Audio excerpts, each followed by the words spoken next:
C. Melaksanakan prinsip-prinsip kedaulatan sesuai dengan Undang-Undang Dasar Negara Republik Indonesia tahun 1945. 1. Perkembangan demokrasi di negara Republik Indonesia. Perkembangan demokrasi di Indonesia terjadi pasang surut dari masa kemerdekaan sampai sekarang ini. Dalam perkembangannya, demokrasi di Indonesia terbagi dalam beberapa fase pelaksanaan demokrasi, yaitu sebagai berikut. A. Demokrasi parlementer tahun 1945 sampai tahun 1959. Pada periode ini, terutama pada kurun waktu tahun 1945 sampai tahun 1949, menurut UUD Negara Republik Indonesia tahun 1945. Demokrasi yang harus dilaksanakan adalah demokrasi Indonesia dengan kabinet presidensial. Namun, dengan keluarnya maklumat pemerintah tanggal 14 November tahun 1945, berubah menjadi demokrasi parlementer. Begitu pula pada kurun pemberlakuan UUD RIS 1949, Indonesia dibagi dalam beberapa negara bagian. Sistem pemerintahan yang dianut ialah demokrasi parlementer. Sistem demokrasi liberal, pemerintahan dijalankan oleh Perdana Menteri, sedangkan Presiden hanya sebagai lambang. Karena pada umumnya rakyat menolak RIS pada tanggal 17 Agustus tahun 1950, Presiden Soekarno menyatakan kembali kepada bentuk negara kesatuan dengan UUD 1950. Pada masa pemberlakuan UUD sementara 1950, demokrasi parlementer masih tetap dipertahankan. Namun, pada kenyataannya demokrasi ini tidak cocok dengan jiwa bangsa Indonesia. Hal tersebut menimbulkan silih bergantinya kabinet, pembangunan tidak lancar, serta partai-partai mementingkan kepentingan partai dan golongannya. Hal ini sangat membahayakan kehidupan berbangsa dan bernegara. Oleh karena itu, Presiden menganggap bahwa keadaan ketatanegaraan Indonesia dalam keadaan bahaya yang dapat mengancam persatuan dan kesatuan bangsa. Untuk itu, pada tanggal 5 Juli tahun 1959, Presiden mengeluarkan Dekrit Presiden tanggal 5 Juli tahun 1959 yang isinya 1. Pembubaran Badan Konstituante. 2. Memberlakukan kembali UUD 1945 dan tidak berlakunya UUD Sementara 1950. 3. Pembentukan Majelis Permusyawaratan Rakyat Sementara MPRS. 4. Pembentukan Dewan Pertimbangan Agung Sementara DPAS. Dengan dikeluarkannya Dekrit Presiden ini, maka demokrasi parlementer berakhir.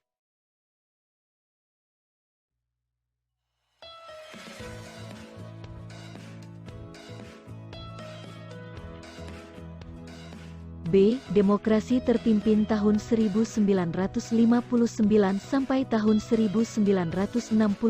Periode ini sering juga disebut dengan Orde Lama. UUD yang digunakan adalah UUD Negara Republik Indonesia tahun 1945 dengan sistem demokrasi terpimpin. Menurut UUD Negara Republik Indonesia tahun 1945, Presiden tidak bertanggung jawab kepada DPR. Presiden dan DPR berada di bawah MPR. Pengertian demokrasi terpimpin pada sila keempat Pancasila, yaitu dipimpin oleh hikmah kebijaksanaan dalam permusyawaratan, perwakilan, akan tetapi Presiden menafsirkan terpimpin, yaitu pimpinan terletak di tangan pemimpin besar revolusi. Dengan demikian, pemusatan kekuasaan di tangan Presiden. Terjadinya pemusatan kekuasaan di tangan Presiden, menimbulkan penyimpangan dan penyelewengan terhadap Pancasila dan UUD Negara Republik Indonesia tahun 1945 yang puncaknya terjadi perebutan kekuasaan oleh PKI pada tanggal 30 September tahun 1965, G30 SPKI, yang merupakan bencana nasional bagi bangsa Indonesia. Beberapa penyimpangan itu diantaranya sebagai berikut. A. Presiden mengangkat anggota MPRS berdasarkan penetapan Presiden nomor 2 tahun 1959.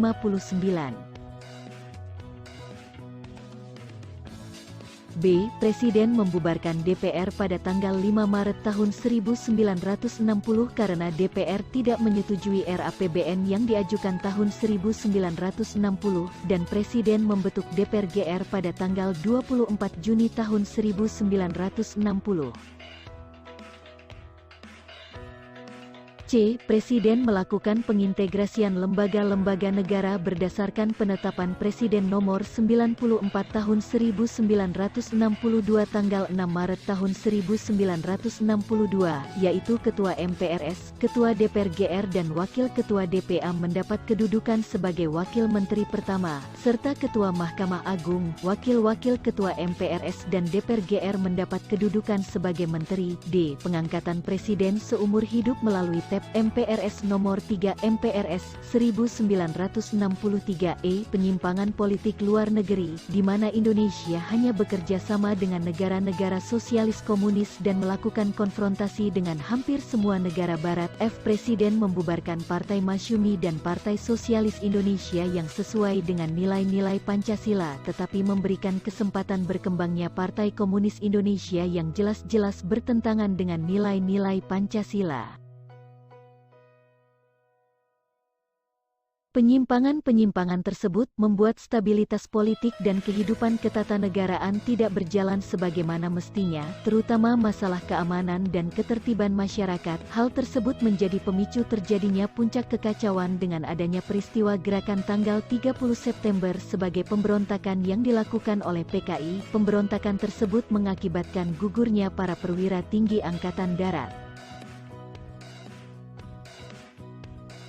Keadaan negara yang tidak stabil menimbulkan reaksi dari berbagai kalangan masyarakat, terutama para pemuda, pelajar, dan mahasiswa. Beberapa kalangan masyarakat tersebut kemudian mengajukan 3 tuntutan rakyat yang dikenal dengan Tritura. Isi dari 3 tuntutan tersebut adalah sebagai berikut: A. Bubarkan PKI. B. Bersihkan kabinet dari unsur PKI. C. Turunkan harga dan perbaiki ekonomi.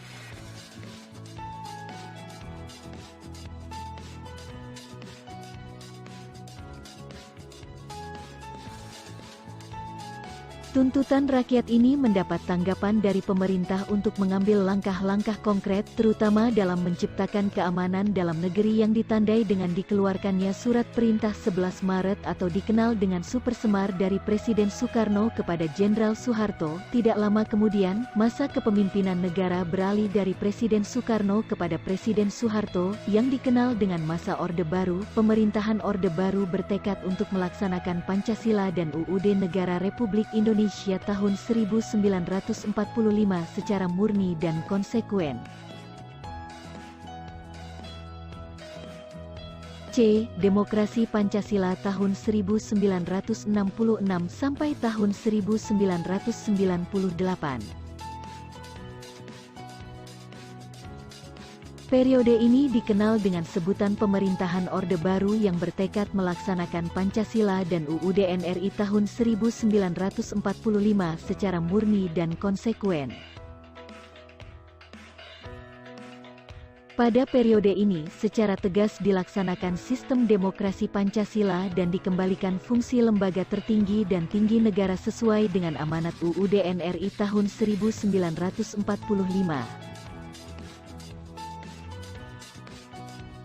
Demokrasi Pancasila berpangkal dari kekeluargaan dan gotong royong, sehingga dapat dirumuskan bahwa demokrasi Pancasila berarti kedaulatan rakyat yang berdasarkan kerakyatan yang dipimpin oleh hikmah kebijaksanaan dalam permusyawaratan, perwakilan, dengan didasari nilai-nilai ketuhanan, dengan menjunjung nilai-nilai kemanusiaan yang adil dan beradab, demi persatuan dan kesatuan bangsa untuk menciptakan keadilan sosial bagi seluruh rakyat Indonesia.